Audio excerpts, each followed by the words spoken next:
साथियों, आप सभी को मेरा नमस्कार। खबर छत्तीसगढ़ के आज के विशेष कार्यक्रम में आप सभी का स्वागत है। आज हम चर्चा करेंगे छत्तीसगढ़ में भाजपा की राजनीति पर, और भाजपा की राजनीति में हम इस विषय पर चर्चा करेंगे कि रमन सिंह का भारतीय जनता पार्टी में आखिर विकल्प क्या है। 15 साल तक प्रदेश के मुख्यमंत्री रहे डॉक्टर रमन सिंह का राजनीतिक भविष्य क्या होगा, यह 2023 का विधानसभा चुनाव तय करेगा। अब जबकि 3 साल बीत चुके हैं प्रदेश में कांग्रेस की सरकार के, यह सवाल और भी बड़ा होता जा रहा है कि क्या भारतीय जनता पार्टी उन्हें एक बार फिर मुख्यमंत्री पद का उम्मीदवार बनाएगी।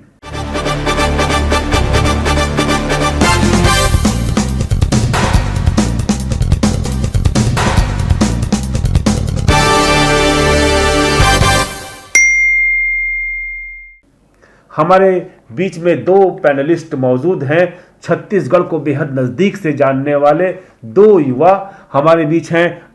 आयुष पांडे जी और हमारे बाईं तरफ बैठे हुए हैं विनयशील जी।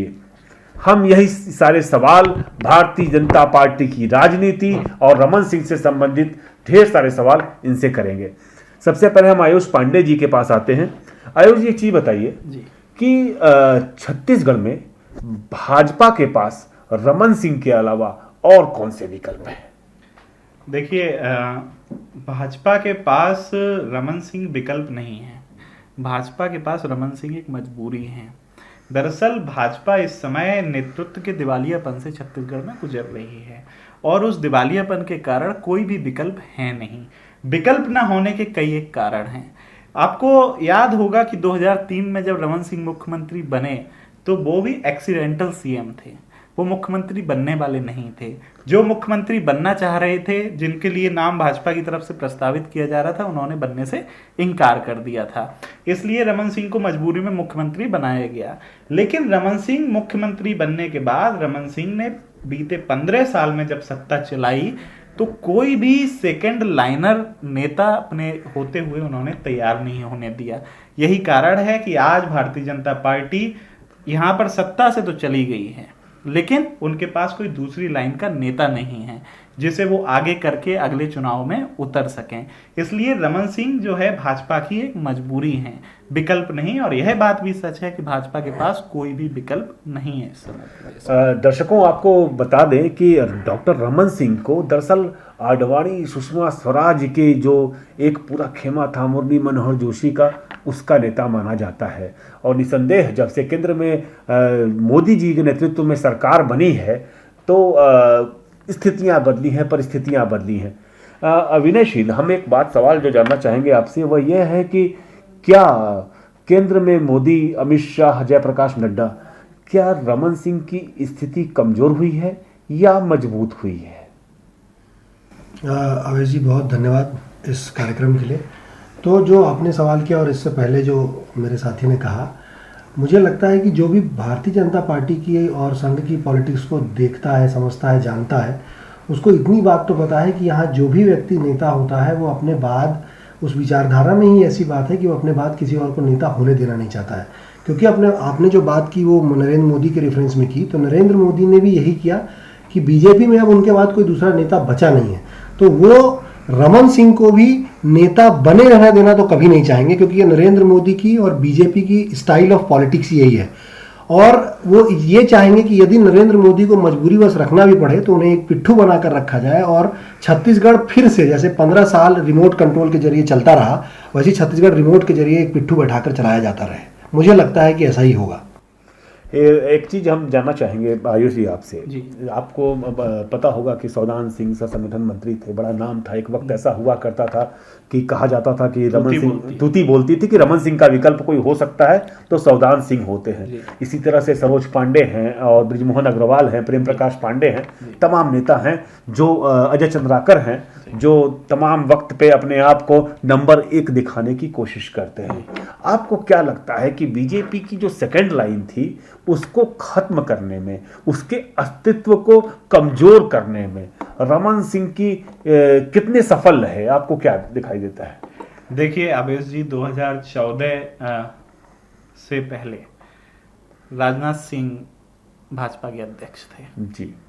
और यह बात भी सच है कि राजनाथ सिंह के खेमे के आदमी भी रमन सिंह माने जाते हैं। बिल्कुल। उसका एक कारण जो है वो जातिगत कारण भी है। ठीक है। 2013 में जब चुनाव हुआ तब भी राजनाथ सिंह जी अध्यक्ष थे।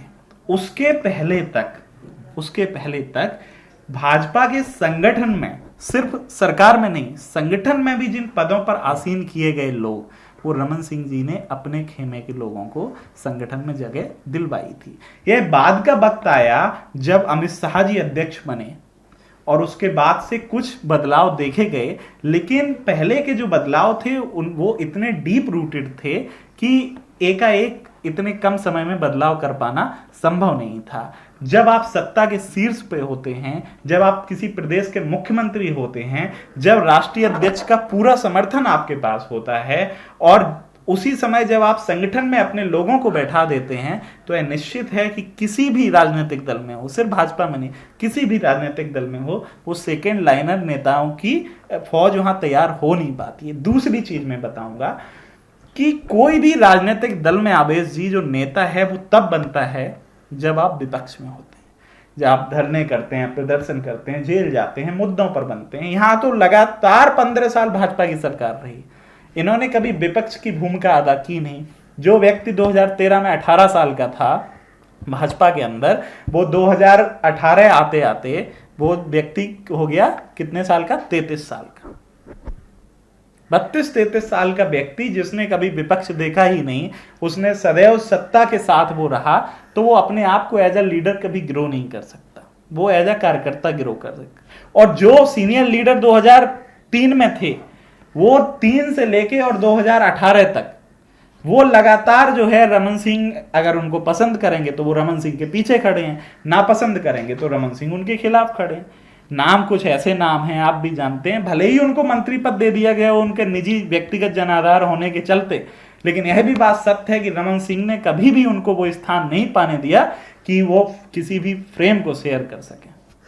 विनय, एक चीज जो साफ दिखाई देती है, नजर आती है कि जिस तरह से रमन सिंह को बहुत ही कम स्टार प्रचारकों की सूची में शामिल किया जाता है जब विभिन्न राज्यों के विधानसभा चुनाव होते हैं, उसके अलावा कोई उनको बड़ी भूमिका भी नहीं दी गई है। अभी फिलहाल वो पार्टी के उपाध्यक्ष हैं। आपको क्या लगता है कि जब से मोदी जी की सरकार आई है 2014 में, क्या केंद्रीय नेतृत्व का जो रवैया है रमन सिंह को लेकर के, उस पर आपकी टिप्पणी में चाहूँगा। अच्छा सवाल है। मुझे लगता है कि पहले जो मैंने कहा उसी बात से जोड़ते हुए इसको देखते हैं कि यदि आप जो कह रहे हैं कि यदि स्टार प्रचारकों की सूची में उनको जगह होती है या पार्टी के और बहुत सारे क्रियाकलापों में हम रमन सिंह को शामिल करते हैं, इसका मतलब है कि आप उस व्यक्ति का कद बढ़ा रहे हैं और आप उसको नेता बनाना चाहते हैं। जो मेरे से पहले साथी ने कहा कि रमन सिंह मजबूरी हो सकते हैं, विकल्प कभी नहीं होंगे, तो मजबूरी के रूप में यदि रमन सिंह को बनाए रखना पड़ा तो उनको इस तरीके से जिंदा रखना जरूरी है ताकि उन्हें फिर से बैठाया जाए, पर उनको नेता नहीं बनाया जा सकता या उनको नेता बनने नहीं दिया जाएगा, क्योंकि आपको मैंने बताया कि बीजेपी की स्टाइल ऑफ पॉलिटिक्स क्या है। इसमें एक बात और हम देख सकते हैं कि जो बदलाव है, जो पूरी आरएसएस और बीजेपी की राजनीतिक विचारधारा है, उस विचारधारा का एक और मुख्य केंद्र बिंदु है बदलाव। वो बदलाव से डरने वाले लोग हैं, वो चाहते हैं कि यथास्थिति बनी रहे और हम उस यथास्थिति में जो ऊपर शीर्ष के कुछ लोग हैं वो उसका लाभ लेते रहे। तो मुझे नहीं लगता है कि वो बदलाव की तरफ जाएंगे। दूसरा, विकल्प बनने वो देंगे नहीं क्योंकि वो उनकी पार्टी की विचारधारा है। और तीसरा, रमन सिंह के किसी भी तरीके से नेता बनने की कोशिश में या उसको ऊपर आने की कोशिश में भी, जैसा आपने बताया कि उन्हें कहीं जगह नहीं दी जा रही, उन्हें बाहर रखा जा रहा है, ये भी उनकी रणनीति के तरीके हैं जिससे ऐसा किया जा सके। इसमें एक आखिरी बात और है अभय जी कि इसका कुल जमा नुकसान जैसे पहले 15 साल छत्तीसगढ़ को हुआ, क्योंकि वहाँ कोई नेता नहीं है, वहाँ कोई ऐसा व्यक्ति नहीं है जिसके पास अपने विचार से छत्तीसगढ़ को बढ़ाने का या छत्तीसगढ़ को आगे ले जाने की स्वतंत्रता हो, जैसा आज हम छत्तीसगढ़ में देखते हैं। इसीलिए जब कोई ऐसी राजनीति होती है तो उसका नुकसान छत्तीसगढ़ को और छत्तीसगढ़ के लोगों को ज़्यादा होता है। एक चीज बताइए आयुष, आपसे जानना चाहेंगे हम ये सवाल का उत्तर कि 2018 का मैंडेट आया, उसमें रमन सिंह के खिलाफ एंटी इनकम्बेंसी ने कितना वर्क किया और भारतीय जनता पार्टी की सरकार के खिलाफ किसका पलड़ा ज्यादा भारी था? किसकी वजह से बीजेपी की इतनी करारी हार हुई? क्या रमन सिंह के खिलाफ एंटी इनकम्बेंसी था उसकी वजह से, या पूरी संपूर्ण भाजपा के खिलाफ एंटी इनकम्बेंसी था उसकी वजह से? देखिए आवेश जी, 2003 से लगातार 2018 तक रमन सिंह की सरकार इस प्रदेश में थी, वो मुख्यमंत्री थे। यह बात सच है कि चुनाव आते आते यह स्पष्ट हो चुका था भाजपा के आंतरिक सर्वे में भी कि रमन सिंह के खिलाफ जो है एंटी इनकम्बेंसी है। फिर प्रोजेक्ट किया गया कि नहीं, अब इस एंटी इनकम्बेंसी को ढकने के लिए हम रमन सिंह के चेहरे को थोड़ा सा डाउन करते हैं, हम लेकर आते हैं नरेंद्र मोदी के चेहरे को, हम लेकर आते हैं भाजपा के कमल के निशान को, ताकि पता चले कि लोगों के अंतर्मन में क्या चल रहा है। क्या वो सिर्फ रमन सिंह से दुखी हैं? एक मैसेज देने की कोशिश की जाए कि हम इस बार रमन सिंह को हटा देंगे अगर वो भाजपा की सरकार लाए। आपको वो दृश्य याद होंगे जब प्रधानमंत्री आए, आदिवासी अंचलों में गए, बहुत सारी रैलियां भी की, और फिर अचानक से बड़े बड़े होर्डिंगों पर प्रधानमंत्री का चेहरा दिखने लगा। लेकिन हमें यह भी याद करना चाहिए कि जब वो चेहरा प्रधानमंत्री का दिखा और लगभग 1 महीने तक वो चेहरा प्रधानमंत्री के स्टार प्रचारक के रूप में छत्तीसगढ़ की सड़कों पे दिखा, उसके बाद एक और आंतरिक सर्वे हुआ जैसी मेरी सूचना है, उसमें यह आया कि सिर्फ रमन सिंह के खिलाफ नहीं, जो एंटी इनकम्बेंसी है, जो लोगों का विरोध है, वो प्रधानमंत्री के भी खिलाफ है, वो भाजपा के भी खिलाफ है। उसी वक्त यह निर्णय लिया गया था कि किसी भी होर्डिंग पर प्रधानमंत्री का चेहरा नहीं दिखेगा। अचानक से छत्तीसगढ़ प्रदेश के वो सारे होर्डिंग हटा दिए गए जिस पर प्रधानमंत्री का बड़ा चेहरा था। फिर उन्होंने यह निश्चय किया कि अब जो है इसका ठीकरा जो है रमन सिंह पर ही फोड़ने देते हैं, जिनके खिलाफ पहले से एंटी इनकम्बेंसी है। तो फिर यह निर्णय लिया गया। उसके बाद रमन सिंह का बड़ा बड़ा चेहरा दिखा और जो है नरेंद्र मोदी बहुत ही छोटे फ्रेम में दिखाए गए। इसके साथ देखिए, सिर्फ एक एंटी इनकम्बेंसी फैक्टर नहीं होता है। देखिए, अगर रमन सिंह के खिलाफ एंटी इनकम्बेंसी होती तो कांग्रेस की कितनी सीटें आती? कांग्रेस की सीटें आती 46-50 तक, यानी कि आपका जो मौजूदा सरकार है उसके विरोध में मैंडेट होता। लेकिन जब लैंडस्लाइड विक्ट्री होती है, जब 90 में से 67-68 सीटें आती हैं, तो इसका एक और मतलब होता है कि सिर्फ सरकार के खिलाफ एंटी इनकम्बेंसी नहीं है, बल्कि उस सरकार के विरोध में भी एक कोई ऐसा नेता है जिसके समर्थन में लोगों की सेंटीमेंट्स हैं। जब 2/3 से अधिक बहुमत आता है तो यह निश्चित रूप से होता है, सैफोलॉजिस्ट मानते हैं कि विपक्ष का कोई एक ऐसा नेता है जिसके खिलाफ लोगों की सेंटीमेंट्स हैं। और यह बात सच है कि जो वर्तमान में मुख्यमंत्री हैं भूपेश बघेल जी, उनके खिलाफ लोगों की जबरदस्त सेंटीमेंट, उनके समर्थन में लोगों की जबरदस्त सेंटीमेंट्स थी, और इसलिए कांग्रेस का जनाधार बढ़ा और कांग्रेस की नीतियां, रीतियां, कांग्रेस का घोषणा पत्र, इसने भी लोगों को लुभाया। और इसके साथ ही जो एंटी इनकम्बेंसी वाला फैक्टर मैंने बताया, ये सारे जो है संयुक्त रूप से काम किए। जब 2018 में विधानसभा चुनाव होने थे तो तत्कालीन जो भारतीय जनता पार्टी के राष्ट्रीय अध्यक्ष थे अमित शाह, वो सरोज पांडे को लगातार प्रोजेक्ट कर रहे थे। सरोज पांडे लगातार उनकी सभाओं में जिस तरह से वो उनके बारे में बता रहे थे, जिस तरह से वो उनके साथ थी, तो इस बात की उम्मीद जताई जा रही थी कि अगर चुनाव में भारतीय जनता पार्टी जीतती है तो शायद संभवतः सरोज पांडे मुख्यमंत्री बनेंगी। लेकिन अब स्थिति बिल्कुल बदल गई। जैसा कि आयुष पांडे बता रहे थे कि जो लैंडस्लाइड विक्ट्री हुई थी उसमें न केवल एंटी इनकम्बेंसी ने काम किया, बल्कि भूपेश बघेल के चेहरे ने भी महत्वपूर्ण भूमिका निभाई थी। विनय, एक चीज बताएं, अगर आज रमन सिंह की तुलना में देखा जाए तो कई बड़े चेहरे हैं।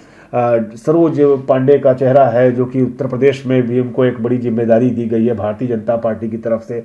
बृजमोहन अग्रवाल, वो लगातार कहते रहे हैं कि वक्त आने पे अवसर मिलेगा, वो इस बात को नहीं छुपाते कि वो भी मुख्यमंत्री पद की चाहत रखते हैं। अजय चंद्राकर भी अपनी तरफ से लगातार कोशिश कर रहे हैं। तो आपको क्या लगता है कि मौजूदा समय में अगर रमन सिंह के विकल्प हो सकते हैं तो कौन हो सकते हैं?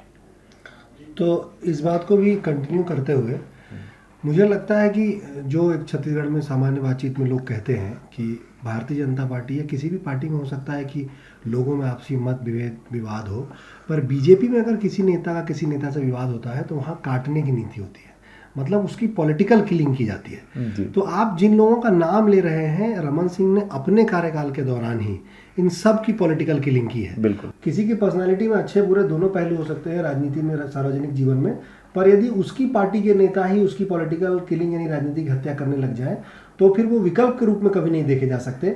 और दूसरा, जहाँ से ये डिबेट शुरू हुई कि मजबूरी के रूप में जो एक व्यक्ति सामने है वो चाहेगा कि मजबूरी ही सही पर वो ही बना रहे और बाकियों की हत्या के लिए उसने जो प्रयास किए वो बार बार समय के साथ उभार दिए जाए। इसमें एक बात और है, इसमें एक बात और यह है कि क्या छत्तीसगढ़ के लिए जैसे लीडरशिप की आवश्यकता है, या छत्तीसगढ़ जिन लोगों का प्रदेश है उनका एक भी नेता इस पार्टी में यानी भारतीय जनता पार्टी में रहा क्या, या उसने भारतीय जनता पार्टी की 15 साल की पॉलिटिक्स में कभी उसकी अंतरात्मा ने यह आवाज दी क्या कि मैं जिस प्रदेश से आता हूं, जिन लोगों की राजनीति की कमान मेरे हाथ में है, मैं कभी उनके लिए अपने अंतर्मन से भी कोई बात कह सकूं, उनकी नीतियों के लिए लड़ सकूं, उनके लिए आवाज उठा सकूं, या मैं सिर्फ केवल पार्टी लाइन पे और दबाव पे और इसी पे चलता रहूंगा।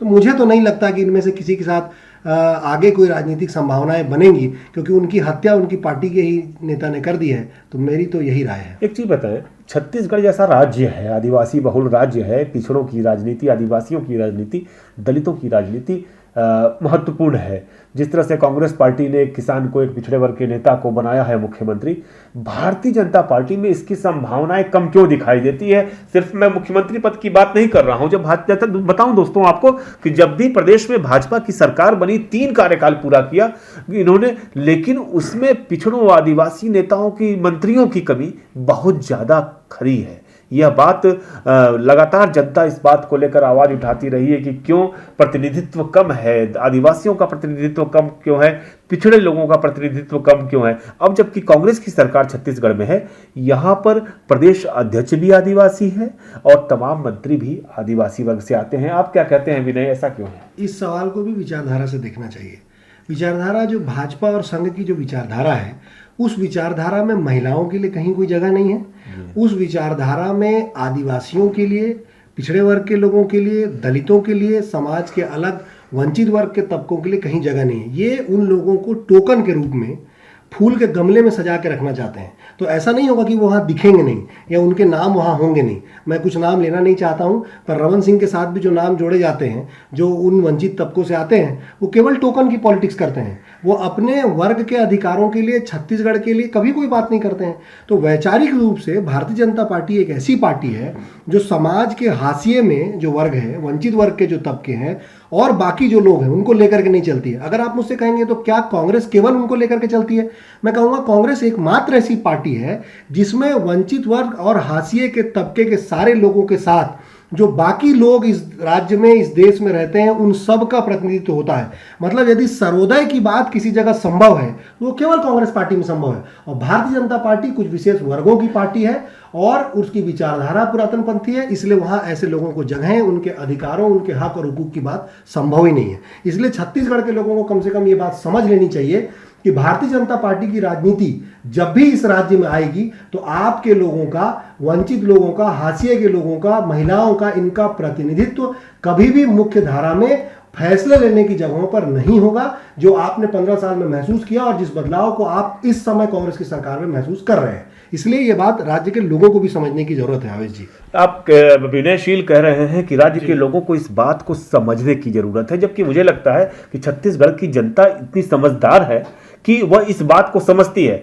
शायद बस्तर में जो लगातार हार होती रही है, जबकि आपको बताऊं दोस्तों कि जब भारतीय जनता पार्टी की छत्तीसगढ़ में सरकार रही भी, तब भी बस्तर जो कि आदिवासी बहुल एक बड़ा इलाका है, वहां पर लगातार भारतीय जनता पार्टी को भारी शिकस्त मिली है। आपको क्या लगता है आयुष कि इस प्रदेश का आदिवासी, इस प्रदेश का जो पिछड़ा है, क्या वह इस बात को समझता है कि भारतीय जनता पार्टी एक किस्म का सवर्णवाद, एक किस्म का जो अभिजनवाद है, अभिजनवाद लेकर के यहाँ पे आ रही है? देखिए आवेश जी, एक डायलॉग है बड़ा फेमस, ये पब्लिक है, सब जानती है। आपको याद होगा कि जब मुख्यमंत्री भूपेश बघेल जी बने तो इस प्रदेश का में लगभग 52% पिछड़े वर्ग के लोग रहते हैं। आदिवासियों ने भी कांग्रेस को पूरी तरह से समर्थन दिया। अटल बिहारी वाजपेयी जी कहते थे कि हार में तो आत्ममंथन होना चाहिए, जीत में विनम्रता होनी चाहिए। भाजपा हार गई थी, भाजपा को आत्ममंथन की आवश्यकता थी, लेकिन जैसे ही भूपेश बघेल मुख्यमंत्री बने इस प्रदेश के, 2 महीने बाद का आपको बयान याद होगा रमन सिंह का, जब उन्होंने कहा कि भूपेश बघेल एक छोटा आदमी है। यह बयान जो दरअसल रमन सिंह ने दिया था यह रमन सिंह के मुंह से सिर्फ निकला हुआ बयान था। यह बयान अचानक से कैमरे के सामने नहीं आता है। यह बयान तब आपके मुंह से निकलता है जब आपने उसी विचारधारा को आत्मसात किया हो, जो विचारधारा सिखाती है कि इस देश में पिछड़े, अल्पसंख्यक, दलित, आदिवासी, ये सब जो है वो कीड़े मकोड़े हैं।